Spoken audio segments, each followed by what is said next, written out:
Bienvenue dans ce module de formation sur les prestations de la sécurité sociale. Nous allons aborder en premier lieu l'organisation du régime général.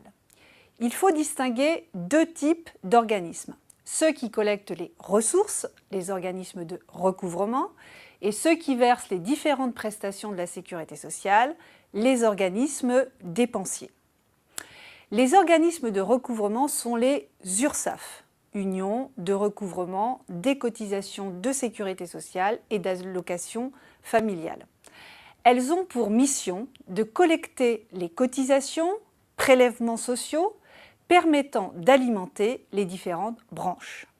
Elles peuvent également conseiller et contrôler les entreprises. Concernant les organismes dépensiers, les risques maladie, maternité, invalidité, décès et accidents de travail sont gérés par les CPAM, caisses primaires d'assurance maladie. Les prestations familiales par les CAF, caisses d'allocation familiale. La vieillesse et une partie du risque accident de travail sont gérés par les CARSAT, caisses d'assurance retraite et de santé au travail. À chaque branche est affectée une ou plusieurs ressources. Chaque année, une loi dite de financement de sécurité sociale définit les ressources et dépenses de chaque branche. Au niveau du financement, il existe trois types de ressources. Les cotisations sociales, les prélèvements sociaux et les taxes. Qui relève du régime général de sécurité sociale? C'est ce que l'on nomme l'assujettissement au régime.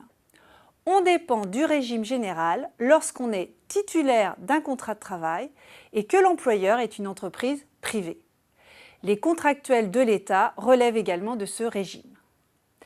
Dès lors qu'une personne reçoit une rémunération en échange d'un lien de subordination, la personne est salariée, donc assujettie au régime général. Une fois assujettie, un numéro d'immatriculation sécurité sociale est attribué et le salarié dépendra d'une caisse primaire, CPAM. C'est ce que l'on nomme l'affiliation. Il est affilié à la caisse de son lieu de résidence habituel. Vous connaissez désormais l'organisation de la sécurité sociale et l'assujettissement au régime. Je vous propose maintenant de lire la fiche de synthèse et de tester vos connaissances par la réalisation des exercices proposés.